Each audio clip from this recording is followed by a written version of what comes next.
नमस्कार दोस्तों, आज की वीडियो काफ़ी ज्ञानवर्धक और धन प्राप्ति का मूल मंत्र है। आज हम बात करेंगे कि औरत का अंग बेशर्म होकर दबाने से, चूसने से अपार धन की प्राप्ति होती है। दोस्तों, औरत का कौन सा अंग दबाने से, कौन सा अंग चूसने से लोग अमीर बन जाते हैं। जो व्यक्ति औरत का ये अंग दबाता है और चूसता है, उसके घर में माँ लक्ष्मी का वास हमेशा रहता है और माँ की कृपा हमेशा बनी रहती है। दोस्तों, आज हम बताएंगे औरत का कौन सा अंग दबाने से और चूसने से व्यक्ति धनवान बन जाता है। नमस्कार दोस्तों, स्वागत है आप सभी का इस ज्ञानवर्धक जानकारी भरी वीडियो में। दोस्तों, पता चल गया होगा कि आज हम वीडियो में क्या सीखने जा रहे हैं।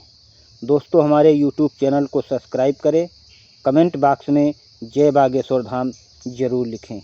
साथ में जो लाइक और सब्सक्राइब करे उनके घर में माँ लक्ष्मी अपनी असीम कृपा बनाए रखें। दोस्तों, एक बार की बात है, एक गांव में शिव नाम का व्यक्ति रहता था। वो अपनी पत्नी से परेशान रहता था। उसकी पत्नी बात बात में ताना मारा करती थी, तुम्हारे पास है ही क्या, घर में खाने के लिए एक दाना तक नहीं है। दोस्तों, उसके घर में कंगाली छा गई थी। 1 रुपया तक नहीं था। उसके घर में खाने के लिए एक अन्न का दाना तक नहीं था। दोस्तों, वो बहुत परेशान हो गया। एक तो पत्नी का ताना और घर में ना एक दाना। एक दिन की बात है कि वो अपने घर से सुनसान रास्ते पर निकल पड़ा। उसे रास्ते में एक साधु तपस्या करते दिखाई दिए। वो उनके पास जाकर बैठ गया। जब साधु ने अपना तप खत्म किया, तब शिव साधु के सामने रोने लगा। साधु ने कहा, पुत्र, आपको क्या समस्या है और क्या तकलीफ़ है, क्या परेशानी है आपको पुत्र। तब शिव ने कहा, साधु महाराज, मेरी एक पत्नी है, मुझे रोज़ाना ताना मारती है। महाराज, मैं गरीब हूँ, इसमें मेरा क्या कसूर है। मैं चाहे कितना भी कमा लूँ, कर लूँ, धन कमा लूँ, पर इतना नहीं कमा पाता हूँ कि अपने परिवार का भरण पोषण, पेट पाल सकूँ। अभी तक एक छोटा सा धंधा था, वो मेरी पत्नी के कलेश से बंद हो गया, वो चौपट हो गया। वो दिन रात मुझसे झगड़ा करती है। एक तो दाने दाने के लिए मोहताज हूँ और अंग पर ना एक कपड़ा है। मैं चाहता हूँ कि मुझे रोज़ ताने ना मारे। रोज़ रोज़ की इसी वजह से मैं परेशान रहता हूँ। इसी वजह से घर को छोड़कर यहाँ आया हूँ। साधु जी कहते हैं, रो मत बेटा, तुझे एक काम बताने जा रहा हूँ। औरत का एक अंग बेशर्म होकर दबाना है और चूसना है। अचानक तुम्हारे घर में धन रुपया मोहरे की प्राप्ति हो जाएगी। तुम देखते देखते अमीर बन जाओगे। साधु जी कहते हैं, जो पुरुष औरत का ये अंग दबाता और चूसता है, उसके घर में कभी भी धन की कमी नहीं रहती है और ना ही उसके घर में कभी लड़ाई झगड़ा होता है। और जो भी व्यापार करता है, उसके घर में हमेशा सदैव तरक्की होती रहती है, दिन दूनी दिन रात चौगुनी। साधु ने कहा कि औरत का वो अंग बताने जा रहा हूँ, इसे ध्यान से सुनना और अपने जीवन में जोड़ देना। तब शिव साधु की बात बड़े गौर से सुनता और कहा कि साधु जी, बहुत जल्दी से मुझे बता दो। साधु महाराज उस आदमी को एक कहानी सुनाने लगे। एक नगर में एक किसान रहता था। उसके बहुत सारे खेत थे। खेतों पर अपने मेहनत करता था। उसके घर में वो और उसकी एक पत्नी रहती थी। उस किसान और उसकी पत्नी में बहुत ही अटूट प्रेम था। उसके घर में किसी भी प्रकार का कोई लड़ाई झगड़ा नहीं होता था। इसीलिए उसके घर में माँ लक्ष्मी का सदैव वास रहता था और उसके खेतों में इतनी ज़्यादा पैदावार होती थी कि वो दिन प्रतिदिन अमीर होता जा रहा था। और किसान और उसकी पत्नी में इतना प्रेम था कि उसके पास पड़ोसी जल जाया करते थे। धीरे धीरे पूरे गांव के लोग जान गए उसके और उसकी पत्नी में प्रेम इतना ज़्यादा है। धीरे धीरे बात राजा तक जा पहुंची।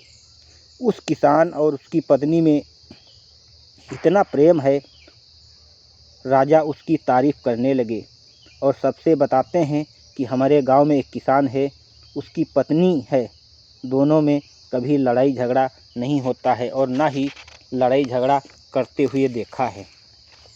दोस्तों, एक बार की बात है, राजा अपने नगर में ढिंढोरा पिटवा देते हैं कि सभी लोग अपने अपने घर में घी का दिया जलाना है। राजा की पत्नी कहती है कि आप पूरे नगर में घी का दीपक क्यों जलवाते हो? राजा ने कहा, घी का दीपक प्रेम की निशानी होती है। जिस घर में घी का दीपक जलता है उसके घर में प्रेम बना रहता है। राजा चाहते हैं कि प्रेम किसान और उसकी पत्नी के बीच है, पूरे हमारे नगर में हो, इसीलिए हम घर घर में दीपक जलवाना चाहता हूँ। राजा के सैनिक जाते हैं, ढिंढोरा पीटते हैं कि सभी के घर में रात भर घी का दीपक जलना चाहिए। सभी नगरवासी दीपक जला देते हैं। जैसे ही आधी रात होती है, सभी के घर का दीपक बुझ जाता है और उस किसान के घर का दीपक जलता रहता। दोस्तों, दीपक हमेशा किसान की पत्नी ही जलाती थी और अपने पति की बात नहीं मानती थी और मनमानी करती थी, इसीलिए वह रात को उठ करके उसमें घी डाल दिया करती थी।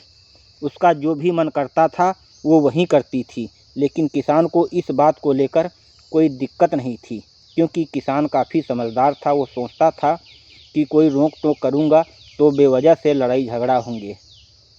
एक दिन राजा और रानी उस किसान की परीक्षा लेने का निश्चय कर लिया। तो राजा ने अपने सिपाहियों को बुलाया और कहा कि जाओ, किसान से कहो कि तुम अपनी पत्नी को छोड़ दो, हम तुम्हें अपनी आधी संपत्ति, आधा राज्य तुम्हें दे देंगे।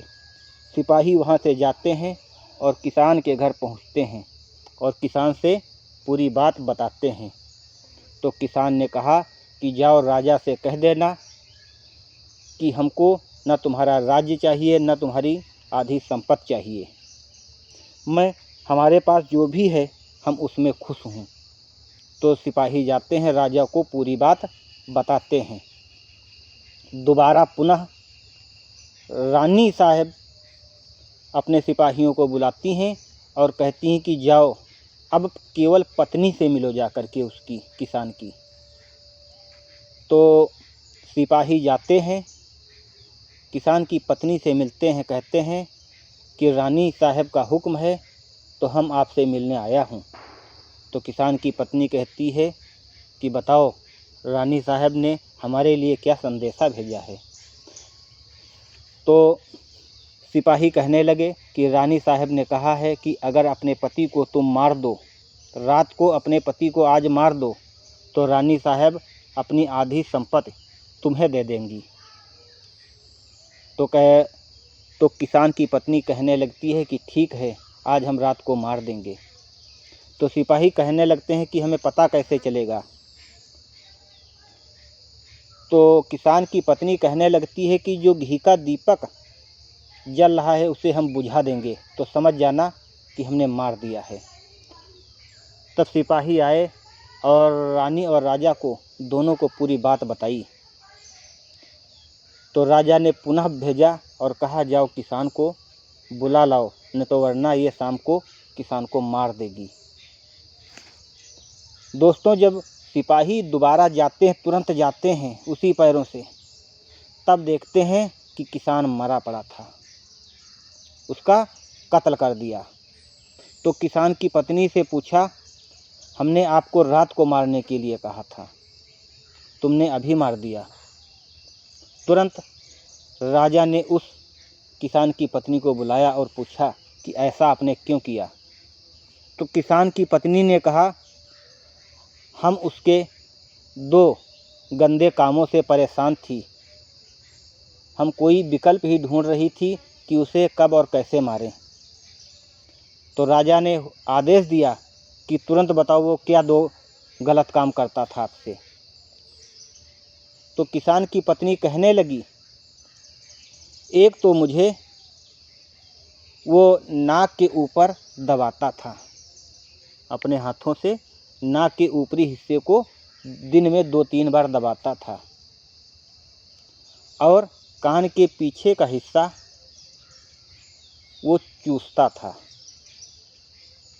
तब साधु महाराज ने शिव से कहा, आप कुछ समझ गए? तो शिव ने कहा, प्रभु मुझे स्पष्ट स्पष्ट बताओ। तो साधु महाराज कहने लगे, नाक के ऊपरी हिस्से को वो दबाता था। जिस व्यक्ति को पैसे की किल्लत है, पैसे की समस्या है, तो नाक के ऊपरी हिस्से को दबाना चाहिए दोस्तों, और ऊपरी हिस्से को बहुत शुभ माना जाता है। वो इसीलिए वो व्यक्ति इतना धनवान था।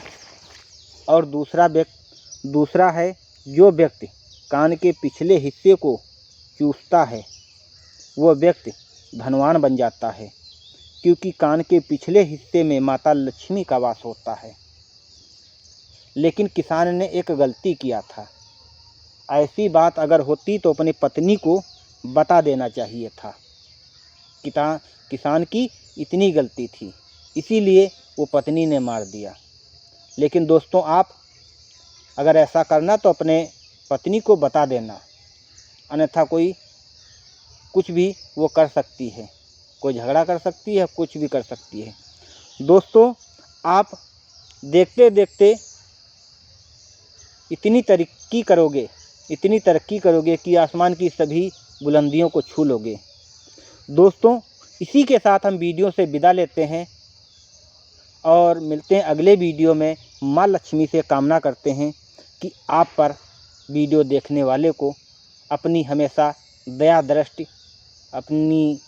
अपना आशीर्वाद हमेशा प्रदान करती रहें। दोस्तों, जय हिंद, जय वंदे मातरम, जय बागेश्वर धाम।